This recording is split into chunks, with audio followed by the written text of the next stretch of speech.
오늘 이재명 대표에게 위증교사 혐의 무죄를 선고한 1심 재판부는 위증의 고의나 직접 증거가 없다고 봤습니다. 네, 판단 근거는 무엇인지 관련 내용을 이고은 변호사와 짚어보겠습니다. 어서 오세요.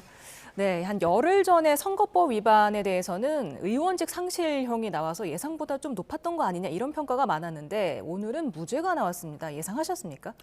저는 사실 조금 예상과는 다른 결과긴 했습니다. 그러니까 만약에 이재명 대표에 대해서 위증교사가 무죄가 선고된다면 사실상 위증을 했던 위증범이죠. 김진성 씨에 대해서도 무죄가 선고가 돼야 되는데 김진성 씨는 자백을 했습니다. 그래서 사실은 이재명 대표에 대해서 무죄가 선고되기는 조금 어렵지 않나라고 판단을 했습니다. 왜냐하면 위증이라는 죄 자체가요. 위증을 하는 사람은 얻는 것이 없고 위증을 시키는 교사범이 이득을 얻는 구조이기 때문에 보통 위증을 한 위증범이 유죄가 선고되면 교사범은 당연히 유죄를 선고되는 것이 통상적이기 때문에 저는 사실 판결 선고 전에 이재명 대표에 대해서는 유죄가 선고될 가능성이 높지 않나 그렇게 예측을 했었습니다. 예, 그러면은 저희가 이 김진성 씨에게 이재명 대표가 전화를 걸어서 위증을 교사한 것으로 봤다는 검찰의 그 주장 내용을 관련 내용을 녹취로 좀 들어보겠습니다. 있는 대로 뭐 어차피 세월은 다 지났잖아요. 뭐 글쎄, 아니 뭐 그런 말 필요는 없고. 너무 오래돼서 뭐 기억도 뭐 사실 저 변론 요지서를 하나 보내드릴게요. 예, 그래도 그때는 우리 주장이었으니까 한번 기억도 되살려 보시고 이게 지금 매우 정치적인 좀 배경이 있던 사건이었다는 점들을 좀 얘기를 해주면 도움이 될 것 같아요. 있는 대로 그런 말 필요는 없고. 너무 오래돼서 뭐 기억도 뭐 사실 네, 일단 검찰은 그 김진성 씨가 이 대표 요구에 압박감을 느껴서 위증을 했다 이렇게 봤는데 재판부는 고의가 없었다 이렇게 판단을 했는데 그 이유가 뭡니까? 그러니까 저도 이 부분이 사실상 이제 판결에 대해서 재판부의 이제 판결에 관한 자료, 설명 자료를 읽어봤는데 조금 이제 저도 납득되지 않는 부분이 어떤 부분이 있냐면 그러면 위증을 한 김진성 씨에 대해서 위증이 유죄인데 교사 행위가 없었고 또 교사의 고의가 없었다라는 것이 재판부의 무죄 판단의 주요한 이유입니다. 그러니까 위증교사가 성립을 하려면 일단은 위증을 교사하는 교사 행위가 있어야겠죠. 그리고 제일 마지막 이제 하나의 구성 요건 중에 하나가 교사의 범위, 즉 이 위증범은 전혀 범죄를 범할 의사가 없는데 교사범이 시켜서 그런 범죄의 결의를 갖게 하는 이 교사 행위가 있어야 되고 내가 그렇게 교사하고 있다라는 고의를 가져야 하는데 일단은 이재명 대표가 통화 녹취록에서 이 김진성 씨에게 기억을 환기해 보라든지 변론 요지서를 보낸다든지 이런 행동을 어떤 위증의 교사라고까지는 평가할 수가 없다. 이거는 정당한 방어권 보장, 이 변론권 안에 포섭되는 행위이지 이것이 그것을 넘어서서 어떠한 위증을 교사하는 행동까지로는 평가할 수 없다라고 했고요. 또 이재명 대표 스스로도 본인이 옳다고 생각한 방향대로 기억을 환기시켜서 이야기하라라는 정도의 의사였다라고 재판부는 봤기 때문에 전혀 사실과 다른 얘기를 하도록 교사하는 그런 고의까지 없었다라는 게 재판부의 판단으로 보여집니다. 그러면 이것은 지금 보면 위증범이 위증교사범은 교사를 하려 의도도 없었는데 위증범은 어떠한 이익도 수취하지 않음에도 불구하고 스스로 알아서 위증을 했다라는 결론에 이르게 됩니다. 그래서 이 부분에 대해서 과연 2심에서도 동일한 판단이 나올지도 좀 지켜봐야 될 것 같습니다. 예. 방금 얘기가 나온 변론 요지서 부분이요. 이 여당이나 일부 측에서는 이게 가이드라인을 준 거 아니냐, 이대로 증언을 해달라고 얘기한 거 아니냐 이런 주장에 대해서도 법원이 무죄로 본 거죠? 네, 그렇습니다. 그러니까 변론 요지서를 주는 것이 이대로 증언해달라는 것이 아니라 우리의 입장은 이러하다라는 것을 알려주는 것에 불과했고 또 우리가 증인으로 부를 사람에 대해서 그 증인이 예를 들면 1번부터 10번까지의 사항이 있으면 그중에 어떤 걸 기억하는지 어떤 걸 기억하지 못하는지에 대한 사실 확인에 대한 질문에 불과하고 기억이 잘 나지 않는 것은 나지 않는 대로 또 기억이 지금은 흐릿하지만 그래도 한번 환기해봐라 정도이기 때문에 이걸 두고 위증을 교사했다라고 보기는 어렵다라는 것이 재판부의 판단인데요. 그런데 변론요지서라는 것에 대한 개념에 우리가 좀 집중할 필요가 있습니다. 예. 변론요지서라 하면요. 보통 변론이 종결된 다음에 그 1심 재판 과정 혹은 2심 재판 과정에서 있었던 모든 증인에 대한 증언 그리고 피고인이 가지고 있는 본인에 대한 유리한 증거까지 모두 종합해서 변론요지서를 변론을 정리하는 요지서를 변론 요지서를 합니다. 그럼 이것을 어떤 많은 증인 중에 한 명에게 이 해당 문서를 준다고 하면 이 증인 입장에서는 피고인이 지금 어떤 부분이 쟁점이고 어떻게 주장하고 있구나. 그리고 나를 제외한 다른 증거들의 방향이 이렇게 주장되고 있구나라는 서면을 증언을 하기 전에 미리 알게 되는 것이거든요. 그런데 지금 법원에서는 이 변론 요지서를 교부한 행위를 정당한 방어권 보장의 범위이지 그렇다고 해서 반드시 변론 요지서에 써진 대로 증언하라라는 정확한 워딩은 없었기 때문에 이 행위를 두고 어떤 위증교사의 행위다라고 평가할 수는 없다라는 것이 1심 재판부의 판단입니다. 지난해 9월 당시 중앙지법 유창원 영장전담 부장판사는 네. 구속영장을 기각하면서도 이 위중교사 혐의에 대해서 소명되는 것으로 보인다 이렇게 말을 했기 때문에 이 이재명 대표의 사법 리스크 가운데 유죄 가능성이 좀 높게 점쳐지지 않았습니까? 맞습니다. 사실은 저를 비롯해서요. 서초동 법조계의 많은 변호사들 제가 생각했을 때는 위증 교사 혐의에 대해서 구속 실질 심사 과정에서 영장전담 판사도 기록을 검토해 봤을 때 위증 교사 부분에 대해서는 혐의가 이른 인정되는 것으로 보인다라는 또 판사의 판단이 있었기 때문에 오늘 이 위증 교사 혐의에 대해서는 유죄가 선고되지 않을까라는 의견들이 조금 더 우세했던 것은 사실입니다. 그런데 사실 영장 실질 단계에서 그렇게 판단한다 하더라도 실질적으로 재판이 진행됐고요. 그 사이에 사실 많은 증인들이 있었고 또 여러 가지 이 피고인이었던 이재명 대표도 유리한 증거를 많이 제출했기 때문에 구속영장 실질 심사 당시의 증거 관계와 또 지금 1심 재판부가 판결문을 쓸 때 내놓았던 이 증거 관계는 분명히 다를 수 있습니다. 그래서 영장전담 판사가 그렇게 판단했다고 해서 반드시 1심의 재판 결과도 그거에 기속되거나 반드시 그거가 같다라고 볼 수는 없지만 그렇지만 어쨌든 영장전담 판사도 수사 단계 때의 기록을 충분히 검토하고 내놓은 의견이기 때문에 그런 부분들이 아무래도 유죄 판결이 나오지 않을까라고 예상했던 분들의 하나의 근거이지 않을까 싶습니다. 예, 오늘 또 무죄 근거 중에서 네. 이재명 대표와 김진성 씨가 통화 당시에 김 씨가 증언을 할지 또 어떤 내용을 증언할지 예측을 하지 못했다는 부분도 있었거든요. 이 점은 어떻게 해석하셨습니까? 그러니까 지금 그 부분이 또 중요한 부분으로 이제 판결 결과 설명 자료에 나와 있는데요.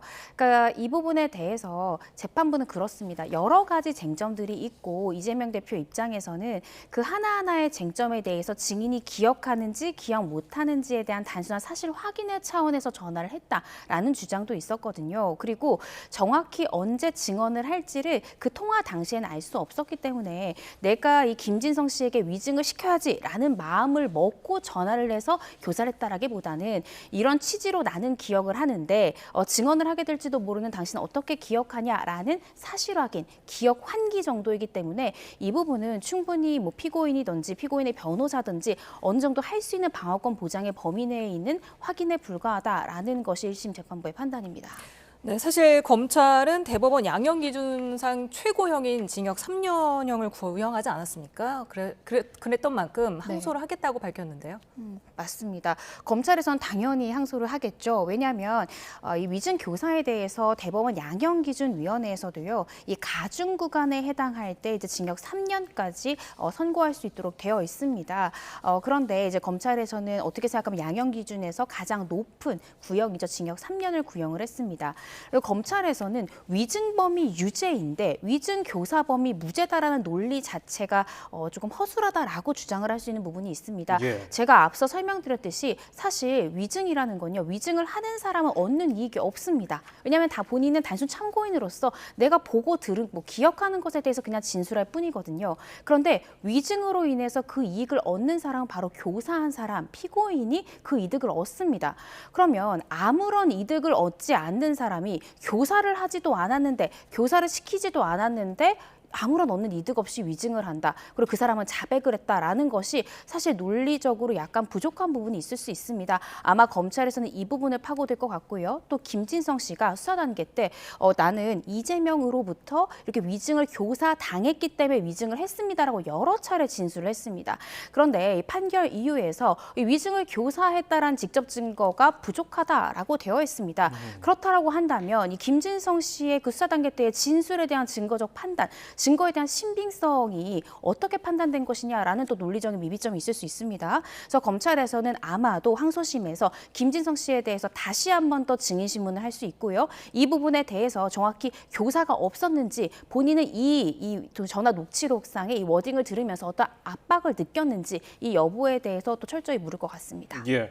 지금 1심 판결을 두고서 예상을 못했던 분들은 뭐 2심에서 또 판결이 바뀔 가능성도 있지 않느냐 이렇게 또 질문을 하거든요. 이 점은 어느 정도 가능성이 있다고 보세요?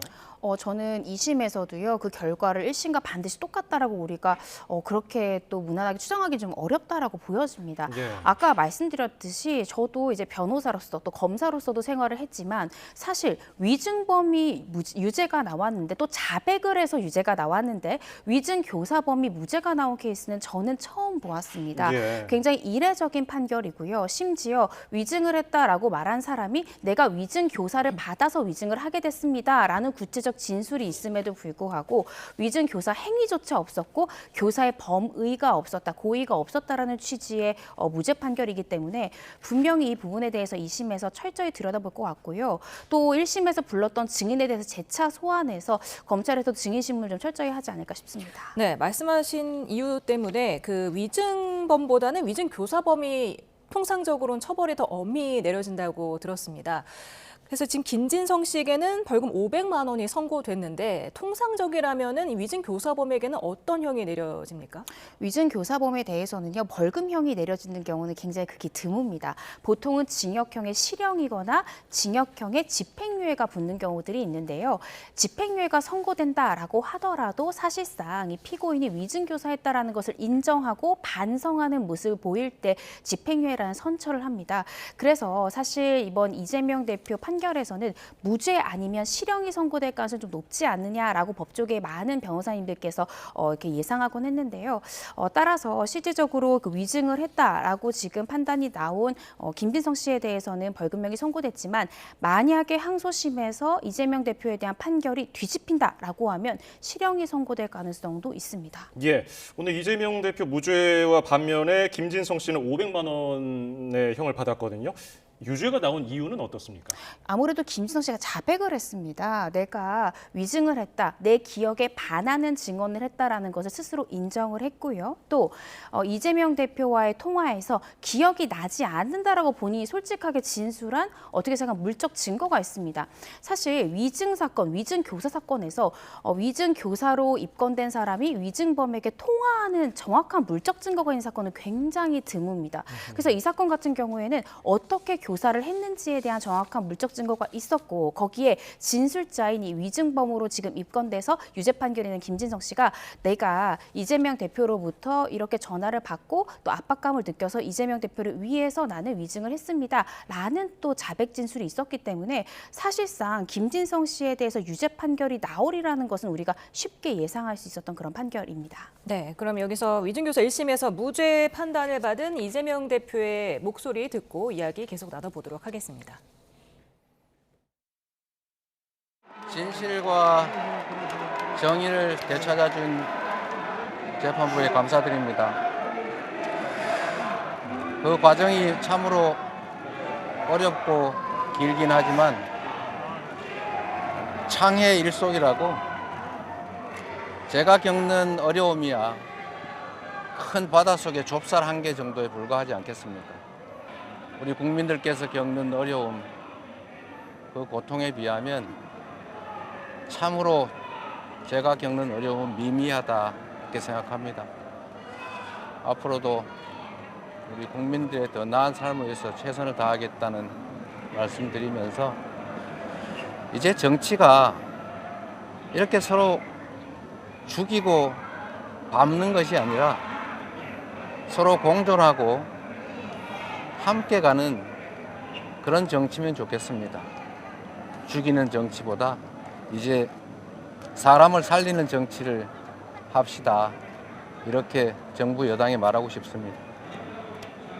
네, 고맙습니다. 네, 지금 진실과 정의를 되찾아준 재판부에 감사드린다고 소감을 밝혔는데 이번 선고가 나기 전에는 사법부를 싸잡아서 비판하면 안 된다 이러면서 좀 재판부의 심기를 건드리지 않으려고 애쓰는 듯한 모습도 보였거든요. 이런 게 조금 유효했을까요? 사실 뭐 사법부에서 그런 부분들을 감안을 해서 유죄를 무죄로, 무죄를 유죄로 만들지는 않을 것 같습니다. 그렇지만 어쨌든 예를 들어서 유죄 판결을 내린다 하더라도 형량이라는 것이 있지 않습니까? 그런 부분에도 사법부를 얼마나 존중하는지에 대한 부분이 영향을 끼칠 수도 있기 때문에 그런 부분들을 감안해서 사법부를 존중하는 태도를 보였던 것이 아닌가 싶고요.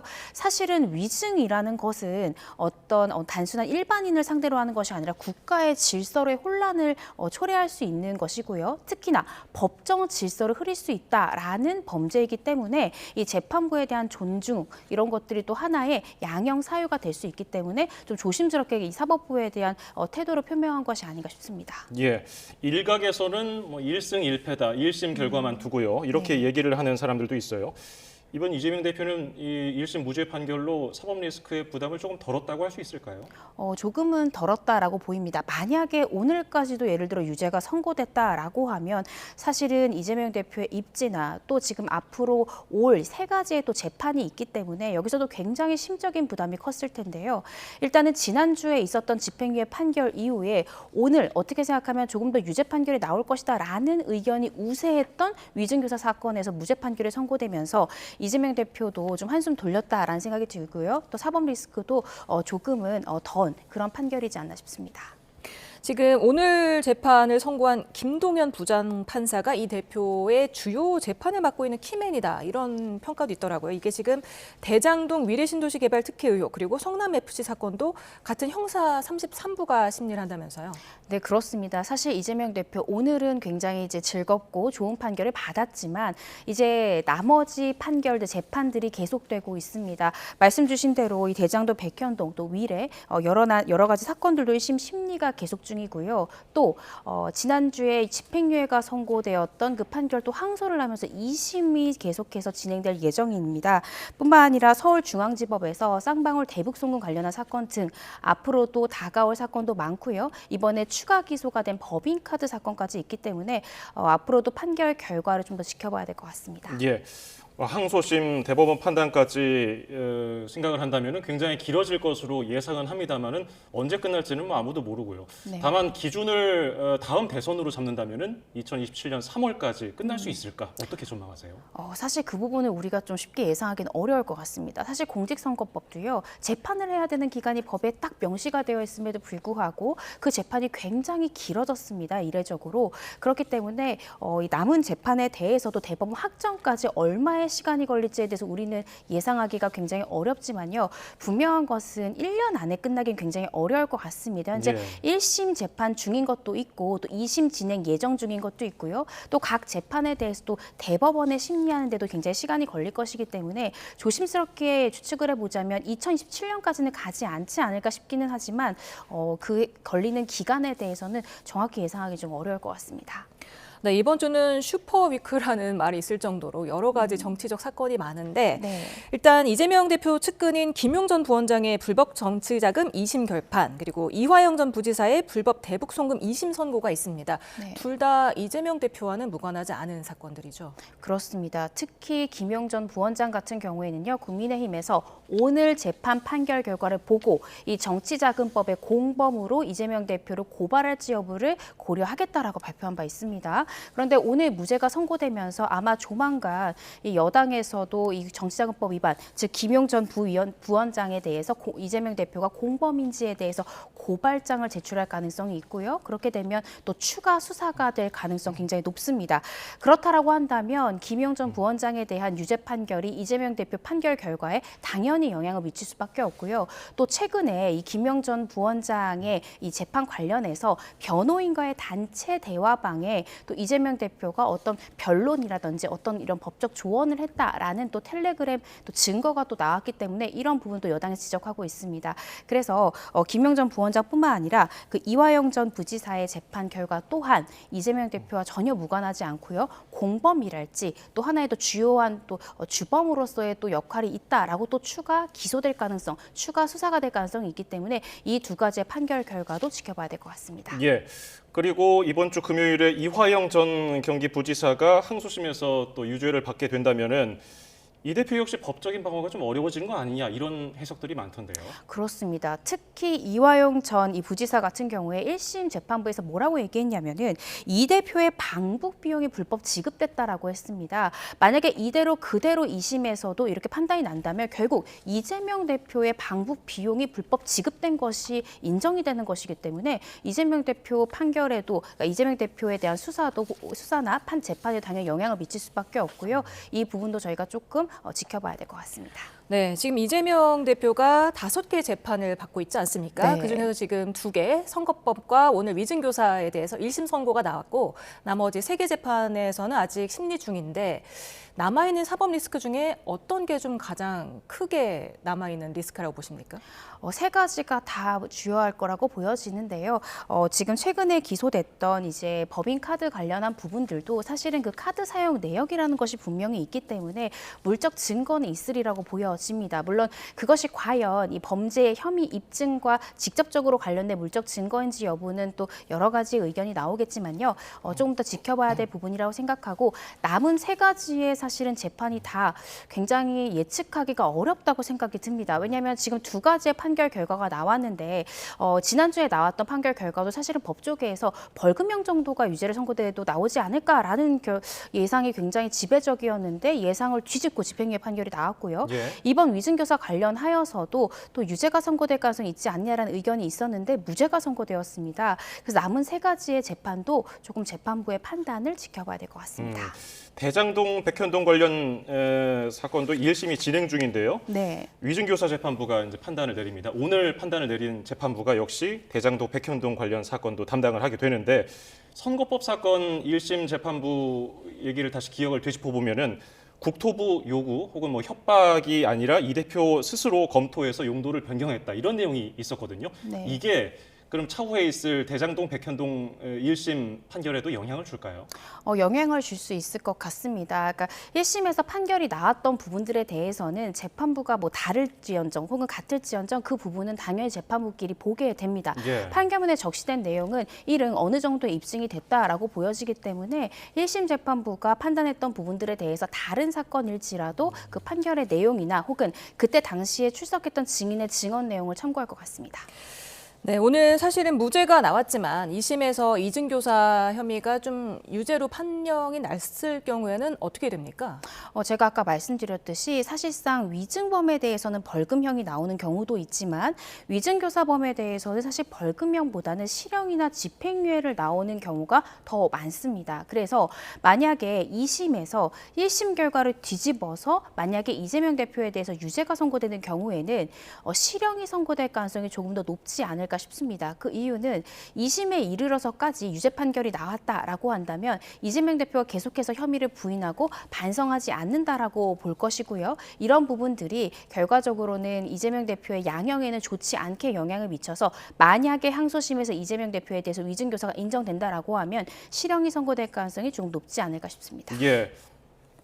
검찰도 오늘 항소 의사를 밝혔기 때문에 2심에서 아마 법리 다툼이 치열할 텐데 오늘 재판부가 무죄를 얘기한 그 부분에 대해서 아마 다툼이 치열할 것으로 보이는데 김진성 씨가 이 대표 변호인과 통화 면담 뒤에 진술서를 작성했다는 부분, 이 부분도 법원에서는 무죄로 봤단 말이죠. 이건 어떻게 해석하세요? 그렇습니다. 그러니까 증인신문 사항을 미리 김진성 씨에게 줬다는 겁니다. 그러면 김진성 씨 입장에서는 어떤 걸 물어볼지를 다 미리 알고 숙지하고 왔다는 것이고요. 또 변호인과 통화를 후에 이제 진술서를 썼다는 것인데 그 진술서가 이제 재판부에서는 통화는 했지만 그것은 피고인의 변호사로서 내가 부를 증인에게 충분히 확인할 수 있는 부분이고 그것이 곧 허위 내용으로 진술서를 써라라는 직접 증거가 되지 않기 때문에 이 부분은 방어권 보장의 범위 내에 있다라는 것이 재판부의 판단입니다. 그런데 저는 이 부분이 앞으로 다른 일반 국민들의 재판에 어떤 영향을 미칠지가 조금 우려가 되는 것이요. 그렇다라고 한다면 피고인의 변호사는 언제든지 나와 유리한 증인에 미리 접촉을 할 수 있고 우리가 주장하는 바가 어떤 부분인지 당신에게 물어볼 증인신문사항이 무엇인지를 미리 교부를 한다 하더라도 또 그 해당 질문에서 답변을 어떻게 할지를 미리 체크해 본다라고 하더라도 아무런 문제가 되지 않는다. 이것은 방어권 보장의 범위 내다라는 것인데 이렇게 된다라고 하면 피고인에게는 굉장히 유리한 부분이 되겠죠. 그래서 이 부분을 향후에 악용하는 그런 경우가 나오지 않을까 조심스럽게 좀 우려가 됩니다. 네, 일각에서는 뭐 동종전과 문제 얘기도 나오더라고요. 이재명 대표가 위증교사 전과는 없지만 네. 무고죄로 2003년에 벌금 150만 원을 선고받았습니다. 양형 기준에 따르면 이 위증과 무고가 동종 범죄라면서요. 동종범죄죠. 이 사법기관 또 수사기관을 속인 거지 않습니까? 국가의 법적 질서를 혼란케 한 행위이기 때문에 위증과 무고는 같은 유의 범죄다라고 보여집니다. 그래서 똑같이 위증 교사로 이전에 처벌받은 것은 아니지만 무고 혐의로 처벌받은 전력이 있다라고 하면 이러한 위증, 무고는 같은 동종의 범죄로 보기 때문에 동종 전력이 있다라고 법조계에서는 봅니다. 네. 지금 위증을 자백한 김진성 씨에 대해서는 법원이 위증을 했다고 유죄를 판단했고요. 네. 사법 기능을 방해했기 때문에 엄중 처벌이 필요하다는 얘기를 했습니다. 그러면서 유죄 벌금 500만 원을 선고했는데 그렇다면은 이 사법부의 판단대로라면은 이재명 대표의 영향을 전혀 받지 않고 김진성 씨가 스스로 위증을 선택했다 이렇게 볼 수 있는 겁니까? 그래서 그렇기 때문에 제가 이게 논리적으로 조금 모순이 되지 않느냐라는 겁니다. 위증을 한 사람은 위증으로 인해서 얻는 이익이 하나도 없는데 교사한 사람은 없는데 위증을 한 사람이 스스로 판단을 해서 교사범을 위해서, 그러니까 내가 지금 증언을 하는 대상자를 위해서 스스로 내가 법적 책임을 질 위험을 감수하고도 위증을 했다라고 보는 것이 과연 이게 논리적으로 함께 성립할 수 있는 것인가라는 것이 있고요. 위증을 한 사람이 예를 들어서 위증 자체도 무죄고 그래서 위증 교사범도 무죄다라는 논리는 충분히 성립할 수 있습니다. 그런데 그렇게 판단할 수는 없었겠죠. 왜냐하면 위증을 한 사람이 위증을 했다라고 자백하는 이상 위증범에 대해서 무죄를 선고할 수는 없습니다. 그렇기 때문에 이건 굉장히 모순된 판결일 수 있다라는 점에서 저는 항소심에서도 검찰에서 이 부분에 대해서 충분히 다툴 수 있는 쟁점이라고 생각이 들고요. 특히나 김진성 씨에 대한 진술 부분에 대해서도 한 번 더 불러서 왜 위증을 하게 되었는지 또 이재명 대표와의 이러한 통화가 본인에게는 그 위증과의 연관이 어떻게 됐는지를 또 충분히 물어서 이 부분에 대해서 또 항소심에서 반전을 불러일으킬 가능성도 있다고 보여집니다. 네, 지금까지 검사 출신 이고은 변호사와 얘기 나눠봤습니다. 오늘 말씀 감사합니다. 고맙습니다.